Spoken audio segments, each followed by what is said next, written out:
Hey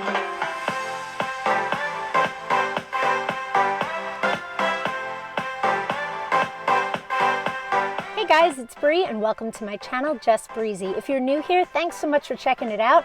I hope you consider subscribing. Just be sure you hit that bell for notifications so you don't miss a thing. We upload weekly content to share resources, help spread awareness, and tell some of life's stories. Because like we say, life isn't always just breezy, but together it can be a little easier. So guys, to be honest with you, when I started this channel, I didn't really have the intent of discussing my anxiety as much as I have. And then I realized the more that I talked about it, whether it was here on my YouTube channel or during my live streams on Facebook, the more people responded to it because they're going through similar things themselves. So I've decided to sort of continue to be this open book of honesty and transparency because I could see that it helps others. And like I've said, it really helps me too. So today I want to talk about sort of like triggers and causes of anxiety. But there's a lot, to read about the role genetics play and environmental factors. So in my case, I definitely have a strong family history of people who have difficulties with their mental health. It's interesting to me because I also know many of them have also had environmental factors that sort of would lead. It would make sense that they would struggle with depression or anxiety. But those are their stories. That's not for me to tell. I'm focusing strictly on my own story. I also want to be careful to say that when I talk about my anxiety, and if I'm being honest, I do need to make this video about the things that trigger it and the causes of it. I want to be careful to say that the person that was in my life that no longer is, that has a lot to do with the root of my anxiety. He meant different things to different people. So I don't want to by any means disrespect their relationships with this person or disrespect who and what he meant to other people. So I am strictly talking about my own relationship with this person, the effects of their behaviors strictly towards me, not anyone else. Now, when I was younger, quick history, my parents divorced long before I even remember us being together. I want to say maybe 2. It happens. That's okay. I then had somebody in my life from an early age who I can now say as an adult and sort of like knowing more, this person really lacked coping skills or the ability to handle his frustrations, his anger, probably his own upbringing, his issues with addiction. And I sort of became one of the, I would say, outlets for him when he would feel frustrated, when he would feel angry, when he was drunk, to let out his aggression and his frustrations on. Now, something that's pretty interesting is that years ago when I was in therapy, my therapist would ask me questions about my childhood. And there was a point where I couldn't say I was abused as a kid without falling apart, without crying hysterically, because I hadn't processed any of that. And I'm at a point now where I could talk about it as if it's somebody else's story because I've sort of talked about it enough and processed it enough to be able to talk about it in a healthy way. So when I talk about it, I'm not looking for sympathy, although I understand people's inclination to do that. I would as well. I'm not looking for a poor you, none of that, because I truly have worked through sort of that phase and stage of my life. But I also know that the effects of that abuse are still there. Now, I want to talk about it because honestly, I find it to be fascinating, which I know is a bizarre way to put it. But when I was going through therapy and my therapist explained to me how abuse as a child impacts you as an adult, I found it fascinating. And I also was a little embarrassed that I couldn't connect those dots myself because it seemed so obvious. So a little bit sort of about that. I was physically abused. I was definitely emotionally and verbally abused. There were things that were inappropriate. And when you grow up that way, I lived in a constant state of fear. I lived in a constant state of anxiety, but I didn't have that vocabulary as a kid. I lived in this state of worry of, oh my God, what if something happens to my mom? I was always worried about that because my mom, and talking about my mom could actually make me cry because I love her so much.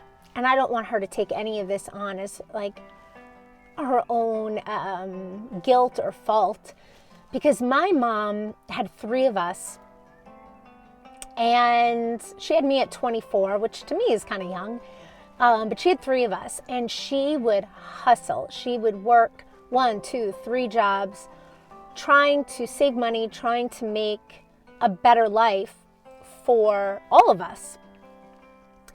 And my mom did the best, the very best with what she had. She just did. She did the best with what she had. So I don't want her to feel any ownership over this, although as I'm saying that, I'm sure she does, which makes me sad. Makes me sad, very sad. But yeah, I always did. I lived in this constant state of panic and fear as a kid. And my mom would get sick or she'd be in the hospital for something, and I couldn't handle it because I was always worried. What if something happens to her? She's my safety. She's my stability. She's my love.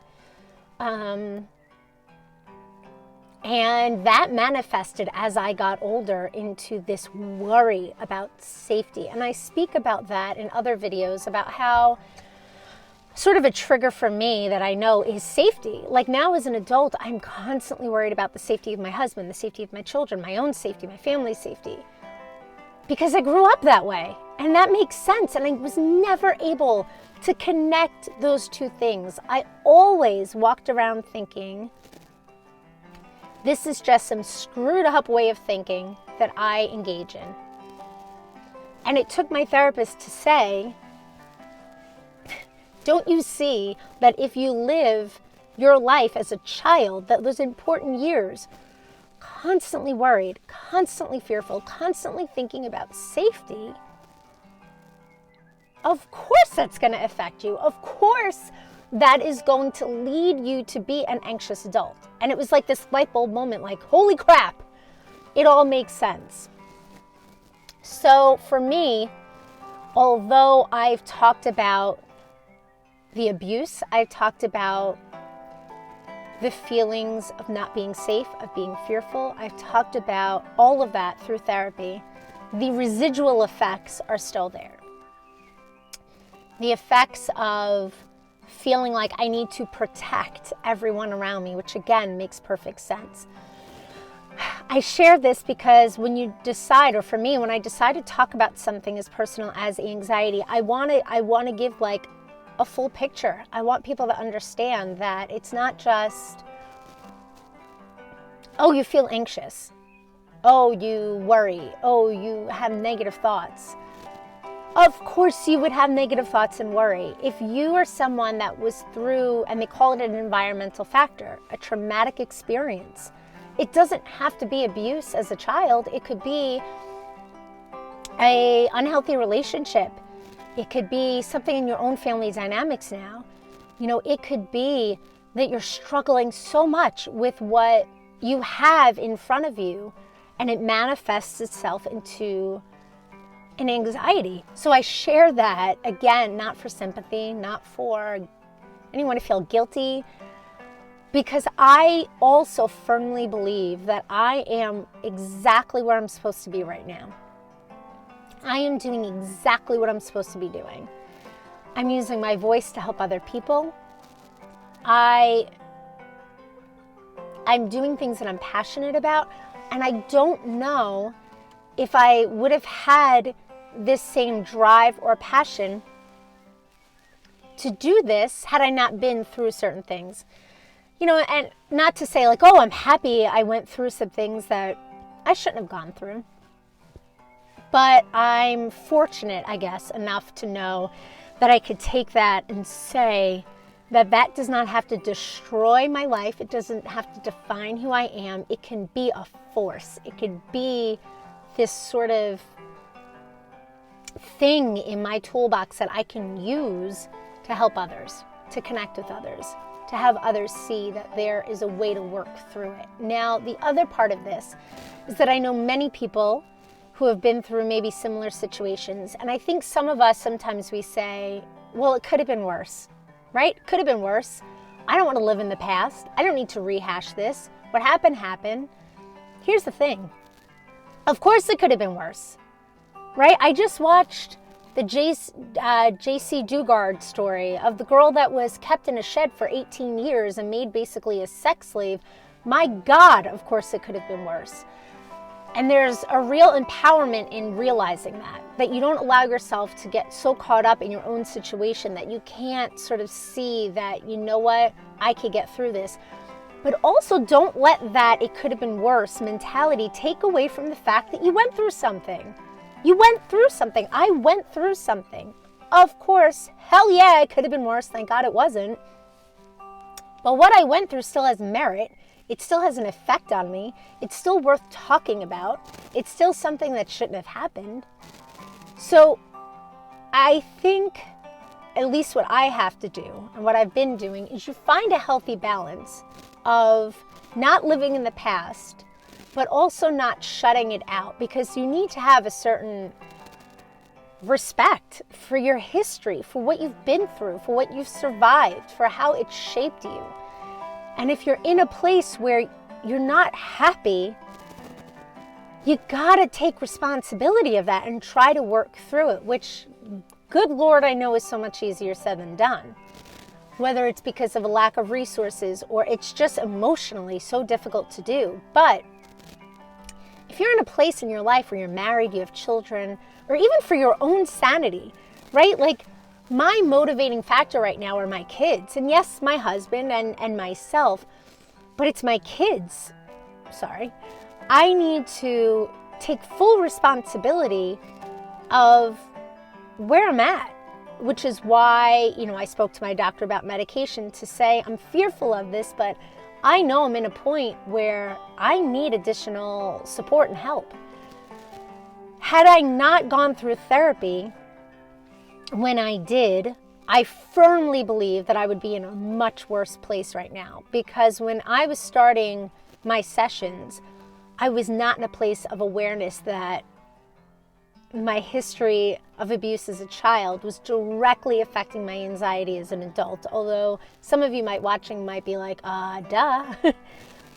I was in it, so I didn't make that connection until she opened that book and said, you need to start reading pages. You need to start diving in. You need to start sharing this through therapy and working through it. So, I don't mean to push anything down anyone's throat, like you need to go to therapy. I'm just saying that that's been my journey and something that I look forward to getting back into, because although I've processed the past, I struggle with the present. The other part of this is that I know some people feel a real shame in experiences like abuse, in experiences, whether it's physical, sexual, emotional, verbal abuse, in talking about it. I remember as a kid definitely feeling shame. Not feeling like I deserved it, not feeling like it was my fault, but feeling shameful that I knew it wasn't right. I knew that my closest friend wasn't experiencing this. I knew when I went to her house that it was very different, that there was a feeling of safety, and I felt shame in that. I think, I don't want to say don't feel shame, because who am I to say that? I felt shame. I don't feel shame now. I don't feel shame making this video. What I would feel shame in is if I wasn't taking responsibility over it. What I would feel shame in is if I continued realizing that I wasn't being the best mommy I knew I could be to my kids. Again, not perfect, not reaching for this Pinterest picture of a mom that I know I can't be, but I knew I could be better, I would feel shame over that. I would feel shame if I didn't say I need help and do something about it. That's where the shame would come from. But I guess my point is that if you've been through sort of an environmental factor, as they say, don't push it under the rug. Don't live in it. Again, who am I to say any of this? It's just my own opinions.